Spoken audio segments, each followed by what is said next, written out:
ఈ వీడియోలో మనం ఇంకో టాపిక్ గురించి మాట్లాడదాం, which is prosthetic joint infection. అంటే రీప్లేస్మెంట్ అయిన జాయింట్స్లో ఇన్ఫెక్షన్ వస్తుంది. మనం ప్రీవియస్లీ సెప్టిక్ ఆర్థరైటిస్ అనేది మాట్లాడినాము ఒకటి, లైక్ జాయింట్ ఇన్ఫెక్షన్ గురించి. Septic arthritis is also very bad issue, కానీ మనకి ప్రాస్థెటిక్ జాయింట్లో రావడం ఇంకా వర్స్ట్ మనకి. ఎందుకంటే ఒకటి, మనకి ఇన్ఫెక్షన్ అంటే ఏదో తెలియాలి. ఇన్ఫెక్షన్ అంటే మన బాడీలో జర్మ్స్ వచ్చి అటాక్ చేయడం, బయట ఉన్న bacteria, viruses, fungi, what ever మనకి అవి చేస్తే ఇన్ఫెక్షన్ అంటారు దాన్ని.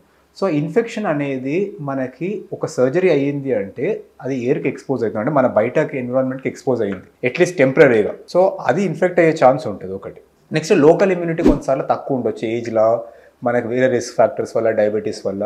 సో అటువంటి దాంట్లో కూడా మనకి ఇన్ఫెక్షన్ వచ్చే ఛాన్స్ ఉంటుంది. సో ఒకటి, బయట నుంచి వచ్చే బ్యాక్టీరియా. సెకండ్ థింగ్, మన ఇమ్యూనిటీ ఓన్లీ తక్కువ ఉండడం. And on top of that process వేస్తున్నాం, అంటే మెటల్ అండ్ ప్లాస్టిక్ ఇంప్లాంట్ వేస్తున్నాం. సో ఆ ప్రాసెస్ ఫారిన్ పీసెస్ ఏదైతే పెడతామో బాడీలో, వాటికి మన బ్లడ్ సప్లై ఉండదు. సో మనకి ఇన్ఫెక్షన్ని బాడీ మనం ఫైట్ చేయలేదు ఎక్స్టర్నల్ మెటీరియల్ బయట ఉంటే బాడీ లోపల. సో మనకి ఇన్ఫెక్షన్ అనేది one of the worst complications joint రీప్లేస్మెంట్లో. సో ఇన్ఫెక్షన్ అయితే మనకి మోస్ట్ ఇంపార్టెంట్ థింగ్ ఏంటంటే, ఫస్ట్లో మనకు అక్యూట్ ఇన్ఫెక్షన్ ఉంది అంటే ఫస్ట్ వస్తుందా బయటికి, ఆర్ సమ్ టైమ్స్ ఏంటంటే సబ్ క్లినికల్ ఇన్ఫెక్షన్స్ ఉంటాయి, క్రానిక్ ఇన్ఫెక్షన్. సో రెండింటిని సపరేట్గా మాట్లాడదాం. అక్యూట్ ఇన్ఫెక్షన్లో మోస్ట్ ఇంపార్టెంట్ థింగ్ ఏంటి అంటే ఎర్లీ డిటెక్షన్. మనకి అంటే ఎంత ఫాస్ట్గా వీలైతే అంత ఫాస్ట్గా ఇన్ఫెక్షన్ సైన్స్ని మనం క్యాచ్ చేయాలి. సో ఒక సర్జరీ అయ్యింది అంటే దానికి పోస్ట్ ఆప్లో ఫీవర్ ఉందా, జాయింట్స్ స్వెల్ అవుతుందా, ఆ వూండ్లోకి వెళ్ళి పస్ వస్తుందా, ఇటువంటి వూండ్ ఉన్న టైంలో, స్టిచెస్ ఉన్న టైంలోనే అవుతుంది అంటే మన ఫస్ట్ థింగ్ ఏంటి అంటే ఇమ్మీడియట్లీ మనకి రీఆపరేట్ చేసి మొత్తం పస్ని, వూండ్ని డ్రైన్ చేసి జాయింట్ని మళ్ళీ వాష్ చేయడం. Like any septic arthritis we have to treat it like that. మనకి అగ్రెసివ్ ఎర్లీ ట్రీట్మెంట్ మనకి, దాంతో మనం వేసిన ప్రాస్థెటిక్ జాయింట్ని సేవ్ చేసే ఛాన్స్ కూడా ఉంటుంది కొద్దిగా. ఈవెన్ తో సబ్ క్లినికల్ ఇన్ఫెక్షన్ రిస్క్ ఉంటుంది, కానీ ద ఎర్లియస్ట్ థింగ్ ఈజ్ మనకి ఎర్లీ ఇంటర్వెన్షన్, ఓటీకి తీసుకెళ్ళడం, ఎంటైర్లీ తరో డిబ్రైడ్ చేయడం, మళ్ళీ వాష్ చేయడం, అండ్ ఒక స్ట్రాంగ్ యాంటీబయాటిక్ కోర్స్ స్టార్ట్ చేయడం దానికి. అది అక్యూట్ ఇన్ఫెక్షన్లో. సో అక్యూట్ ఇన్ఫెక్షన్ అనేది కూడా ఇమ్మీడియట్ సర్జరీ అయిన ఫేజ్లోనే కావడం కాదు, మనకి డిలేడ్ ఫేజ్లో కూడా కావచ్చు. అంటే ఒక సర్జరీ అయ్యింది, కొన్ని ఇయర్స్ అవుతుంది, దాని తర్వాత కూడా అక్యూట్ ఇన్ఫెక్షన్ కావచ్చు. ఎప్పుడు అక్యూట్ ఇన్ఫెక్షన్ అయినా అవర్ ఎర్లియస్ట్ గోల్ ఇస్ మనకి ఇంప్లాంట్స్ లూజ్ అని అయ్యే ముందు మనం చేసినాము అంటే we can still retain the implant provided మనం ఇన్ఫెక్షన్ని తరోగా అక్యూట్గా సేమ్ టైంలో కంట్రోల్ చేస్తే. ఒకటి ఏంటి అంటే, ఇంకోటి సబ్ క్లినికల్ ఇన్ఫెక్షన్స్ అయితే, అంటే మనకు స్లోగా ఇన్ఫెక్షన్ అయ్యి మనకు మెల్లమెల్లగా ఆ బోన్ని తినేస్తూ ప్రాసెస్ లూజ్ అయిపోతుంది, అండ్ బయటికి కొన్నిసార్లు సైనస్ ఫామ్ అవుతుంది, పస్ వస్తూ ఉండగలుగుతుంది. ఇటువంటి సిచ్యువేషన్స్లో హ్యాండిల్ చేయడం is a very tricky situation అండి. ఎందుకంటే ఏదైనా మనకి ఇంప్లాంట్ ఉంది, మనకు అది ఉంది మెటీరియల్ బాడీలో, మనకి సిమెంట్ ఉంది అంటే మన బాడీ దానికి బ్యాక్టీరియాని ఫైట్ చేయలేదు.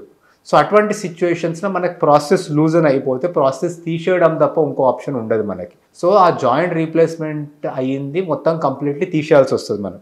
ద సేమ్ టైం తరోగా బోన్ని వాష్ చేయాలి, మనం లవాజ్ చేయాలి. దానికి ఏదైనా డెబ్రీ ఉందా, మనకు లూజ్ మెటీరియల్ ఉందా, చనిపోయిన బోన్ పీసెస్ ఉన్నాయా, చనిపోయిన ఏమైనా సాఫ్ట్ టిష్యూ డెబ్రీ ఉందా, సైనమ్, అన్నింటినీ తీసేయాలి. అండ్ తీసిన తర్వాత నెక్స్ట్ ఏంది, ఎందుకంటే ఇది నార్మల్ జాయింట్ కాదు, మనకు జాయింట్ లేదు అక్కడ బాడీలో, మన బాడీలో ఉన్న జాయింట్ని తీసేసి ఆర్టిఫిషియల్ జాయింట్ పెట్టాం. సో దాన్ని తీసేసి వదిలేస్తే మనం నడవలేము, దానికి there is no support there. So తీసేసిన తర్వాత దెర్ ఆర్ సెవరల్ ఆప్షన్స్ మనకి. ఒకటి ఏంటి అంటే, మనకు టెంపరీగా సిమెంట్ స్పేసర్ కానీ ఏమైనా స్పేసింగ్ ఇంప్లాంట్స్ ఉంటాయి, అవి పెట్టి వాటితో యాంటీబయాటిక్ కోటెడ్ సిమెంట్ ఉంటాయి వాటిలలో, వాటితోని మనం ఇన్ఫెక్షన్ తగ్గిపోయి నార్మలైజ్ అయ్యే వరకు ఆగగలుగుతాం. అండ్ ఆగి కంప్లీట్లీ సెటిల్ అయిన తర్వాత, అంటే క్లినికల్ ఎవిడెన్స్ ఉండొద్దు, బ్లడ్ టెస్ట్లలో కూడా ఇన్ఫెక్షన్ అయ్యే ఎవిడెన్స్ లేనప్పుడు, అటువంటి టైంలో మనం ఆ ఇంప్లాంట్స్ని కానీ స్పేసర్స్ని కానీ తీసి మళ్ళీ రివిజన్ జాయింట్ రీప్లేస్మెంట్ చేయగలుగుతాం. So that is one option. Other option is, మనకి రిపీటెడ్ ఇన్ఫెక్షన్స్ అవుతున్నాయి, మనకి ఫెయిల్ అయితేనే ఉంది, సిగ్నిఫికెంట్ బోన్ లాస్ ఉంది అంటే మనకి వన్ మోర్ ఆప్షన్ ఇస్ ఆ జాయింట్ని ఫ్యూజ్ చేసేయడం, which is called an arthrodesis. So knee రీప్లేస్మెంట్స్లో ఆర్థ్రోడిసిస్ అనేది చేయగలుగుతాం, విచ్ ఇస్ ఆ జాయింట్ని కంప్లీట్లీ మనం ఫ్యూజ్ చేసేసి ఆ మిగిలిపోయిన లెంత్ని ఏదైతే ఉంటుందో మనం డిస్ట్రాక్షన్ ఆస్టియోజెనసిస్తో కవర్ చేయగలుగుతాం, if at all it's necessary.